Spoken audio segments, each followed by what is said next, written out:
Assalamualaikum warahmatullahi wabarakatuh. Saya akan menyampaikan permasalahan yang saya hadapi ketika melaksanakan kegiatan belajar mengajar, yaitu adanya siswa yang mengalami kesulitan belajar. Kesulitan belajar seringkali dihadapi oleh siswa saat menuntut ilmu di sekolah. Masalah ini biasanya terlihat dari ketidakmampuan siswa dalam mempelajari kemampuan dasar, seperti membaca, berhitung, mengeja, atau menyerap pelajaran lain. Nah, di kelas yang saya ajar, saya menemukan siswa yang demikian. Ia mengalami kesulitan dalam mengikuti pembelajaran. Penyebabnya bisa dari internal maupun eksternal. Sebagai seorang guru, tentu harus mengetahui cara khusus untuk mengatasi kesulitan belajar yang dihadapi oleh siswa tersebut. Karena peran guru sangat penting dalam memberikan pendidikan baik secara akademik maupun moral yang membentuk perilaku dan karakter. Berikut ada beberapa cara yang saya lakukan untuk mengatasi kesulitan belajar pada siswa. Yang pertama, mengajak siswa untuk aktif saat proses pembelajaran. Guru bisa melibatkan siswa dalam berdiskusi saat sedang menerangkan materi pelajaran. Selain itu, mendorong siswa untuk mau bertanya tentang materi apa yang belum dipahami. Metode ini cukup efektif, akan tetapi dalam penerapannya membutuhkan kesabaran dan juga keuletan. Yang kedua, menciptakan suasana belajar yang menyenangkan.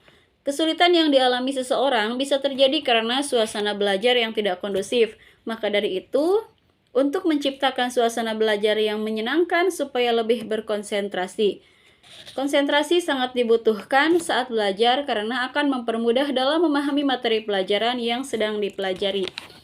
Yang ketiga, mengingatkan siswa agar jangan belajar sambil bermain handphone.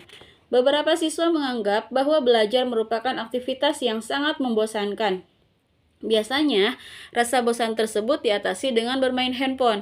Padahal, belajar sambil bermain handphone bisa membuyarkan konsentrasi, sehingga materi pelajaran yang dipelajari tidak bisa dipahami dengan baik.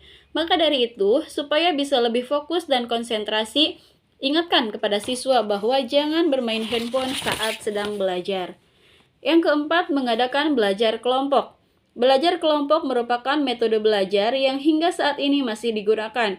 Hal ini bukan tanpa alasan, karena belajar kelompok bisa membuat siswa menjadi lebih aktif dibandingkan dengan belajar sendiri. Dalam satu kelompok terdiri dari beberapa siswa dengan karakteristik dan kemampuan yang berbeda, sehingga bisa saling melengkapi. Yang kelima, memberikan pujian.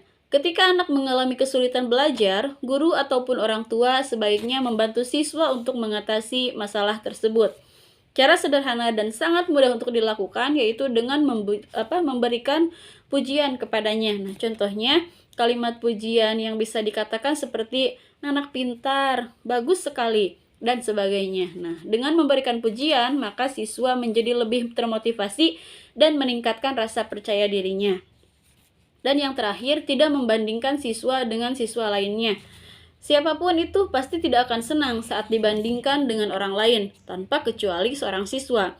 Seorang siswa yang dibandingkan dengan yang lain akan membuatnya menjadi lebih tertekan. Terlebih, anak yang dijadikan perbandingan merupakan anak yang berprestasi. Nah, itulah 7 cara untuk mengatasi kesulitan belajar yang bisa dilakukan oleh guru ketika sedang melaksanakan kegiatan belajar mengajar. Nah, ketika anak sedang mengalami kesulitan belajar, sebaiknya jangan dimarahi. Sebaiknya bantu dia untuk bisa mengatasi masalah tersebut sehingga memiliki semangat dan motivasi untuk belajar. Sekian yang dapat saya sampaikan, semoga bermanfaat. Wassalamualaikum warahmatullahi wabarakatuh.